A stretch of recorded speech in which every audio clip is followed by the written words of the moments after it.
Anarko-faşizm gelek çîrok efsane û derbî meseleyên dewleta Enqereyê hene ku mirov li ser wan raweste. Di van rojên ku sosyolojiya meydanan wek tiştekî nû hatiye keşifkirin, ketiya rojeva Tirkiyê bi taybetî nivîskarên ku wazên keşeyên sed sala navîn model girtine, agirê anarcho-faşizmê gur û geş dikin. Anarcho-faşizm nasyonal faşizm e û li bejna dewleta Enqerê tê. Ev siyaset û demokrasiya Goebbels û Hermann Wilhelm e. Daliye kiryarên faşizan de jî siyaseta Heinrich Himmler tê meşandin. Bêguman serdem, mekan û konjonktûra cîhanê cuda ye. Li reng û temtêl, govend û dahol û zirne yekin. Sed û çardeh salin ji dema îtaat û terakî û piştî avakirina dewleta Enqerê şerê li nava Tirkiye û bi cîranên wê re bi dawî nebûye. Vêca îro efsane û dar bi meselên li Tirkiye û Bakurê Kurdistanê ji yên Jacob Grimm û Wilhelm Grimm cudatir û balkêştirin. Çîrokên her du birayên Grimm xeyalin û çêkirî ne. Yên li Tirkiye û Bakurê Kurdistanê jî bûyerên çêbûne û derketine hatine barzûn kirin û hunandin. Dêwên birayên Grimm goştê mirovan dixwin. Dêwên li Kurdistanê wêran dikin, tune dikin, jinan diravînin û bênamusiyan dikin. Ji ber vê yekê, Zerdeşt pêxember ji gundiyekê ku hewara xwe gihandiye re dibêje, biçe bi dêwan re têbigoşe û keça xwe ji destên dêwan rizgar bike. Kevokên birayên Grimm êrişê mirovan dikin, çavên wan derdixin. Kevokên li Kurdistanê keçikên efsaneyî ne, çavkaniyên evînê ne. Bûyerên dawî li Tirkiye girîngin.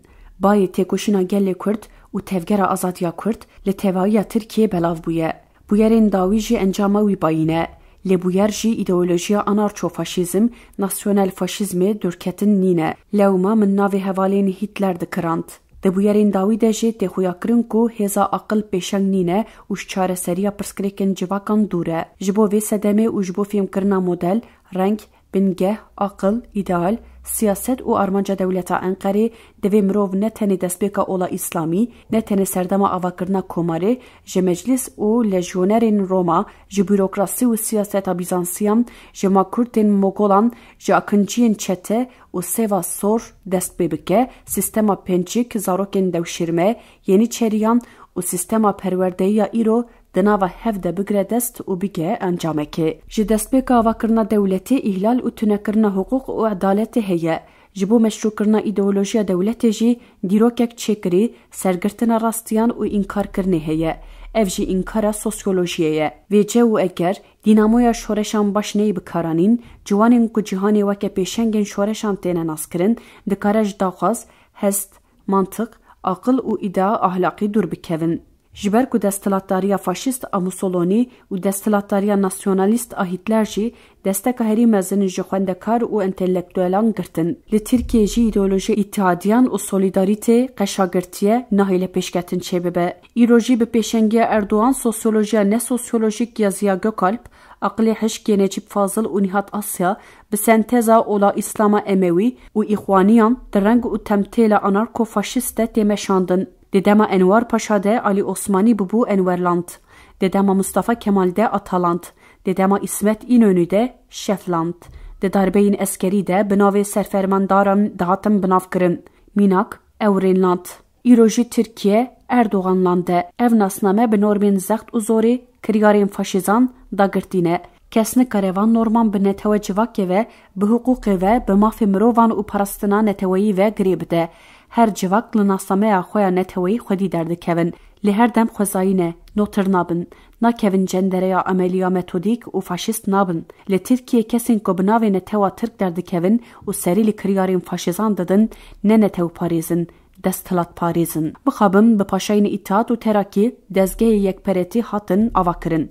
Kesên wekî Ziya Gökalp, Necip Fazıl û Nihat Asya normên antropolojik yekyekan derxistin pêş. Lîsên anarko-faşîzmê, lîsên nasyonalîzma îslama faşîst avakirin. Ha çêlîkên dêlegura Asena û mêrê kujer Muawiye derxistin holê. Bêguman û helbet derketina xwendekaran a kolanan girîng e. Li siyaseta nasyonal a CHP tu deman re nedaya ciwanan îrojî di bûyerên Dawî de serokê CHP, rêvberên CHP bûyerên girseyî bi şoreşa Kurd re bi paradigmaya Öcalan û tevgera azadiya Kurd re têkildar nekirin. Eger berxwedana gel û ciwanan bi îddia şoreşa gel ve neyê girêdan ji armancê dûr dikeve dibe amûrê berjewendiyan. Tê zanîn sahih û rast e. Tu kes nikare înkar bike ku tevgera azadiya Kurd bi navê civakan bi navê mirovayiyê derkete rê. Paradigmaya Öcalan jî li Tirkiye, li Kurdistanê û li Rojhilata navîn bû bingeha guhertinên dîrokî, siyaset û çanda demokratîk derxiste holê, bû dînamîzma entelektûeliyeke xurt û berfireh. Kes nikare van rastiyan înkar bike. Helwesta şarederê Enqerê Mansur Yavaş, gotinên me yên li jor rast derdixe. Wî bi aqilê Yavaş hareket kir. Rengê CHP nîşan da. Nivîskarên bi aqilê keşeyên sed sala navîn hewldan ku şoreş û têkoşîna Kurdan wekî amûrekî ji bo CHP bikarbînin zêde bûn. Dema daxivin jî behsa şoreşa Kurd nedikirin, behsa banga Brêz Abdullah Öcalan nedikirin. Demokrasiya ku sed salin ji rengê monarşiya nasyonalîst rizgar nebûye, bi biwêj û gotinên balkêş de anîne ziman. Teva gotinên klasîk bikar dianîn û digotin. Eger demokrasiya kemalîst were parastin, eger desthilatdariya monarşîk a Erdoğan were rawestandin, pirsgirêk çareser dibin. Ev kuştina diyalektik û sosyolojiya meydanan e. Yanzde rojnamevanên ku çalakî dişopandine hatin bin çavkirin û hatin işkencekirin jî tenê weke astenkirina azadiya ragandin û bi destxistina agayiyan binavkirin. Ne tenê ev e, hevserokê Komeleya Rojnameyên Dîşli û Firatê Selman Çiçek got ku wezareta ragandin li Tirkiyeyê weke Goebbels û Hitler kar dike. Rastî ev e. Derketina xwendekaran ji zanîngehan û çalakiyên wan komkijiya li devê zanîngeha Stenbolê ya sala 1978 anî bîra min. Hingî gotin faşîstan xwendekar kuştin û reviyan qehwexaneya Kulluk û xwe veşartin. Qehwexaneya Kulluk li Beyazıt pêşberî dergehê zanîngeha Stenbolê aliyê din yê kolanê bû. Ji Rojnameya Cumhuriyetê ez û Erdoğan Köseoğlu çûne cihê bûyerê. Dema em derketin rê bavê Erdoğan berpirsyarê fotoğrafxanî İbrahim got Nezîkê kullukê nebin. Li Tirkiye bi qasê faşîstên ku di nava partiyên nijadperest de mobilize bûne, nasyonalîst, sosyalîst jê di nava partiyên sosyal demokrat de mobilize bûne. Piştî têkoşîna Kurdan a nîv sed salî navê Kurd qebûl kirin. Li navê Kurdistanê qebûl nekirine. Teoriya gelan, huquqa gerdûnî, mafên mirovan bi navê yekîtiya neteweyî tune kirine. Yekperestî di çarçoveya anarko-faşîzmê de dewam dike. Lê Kurd hatine guhertin. Yani retorî yên înkarê, gotinên cihêkarî û terorê êdî têra xapandina Kurdan nakin. Gelê Kurd di têkoşîna nîv sed salî de di aliyê zanista civakî, entelektûelî, siyasî û dîrokî de perwerde bûye, rêya xwe dîtiye, xwe jî dijminên xwe jî baş nas kiriye.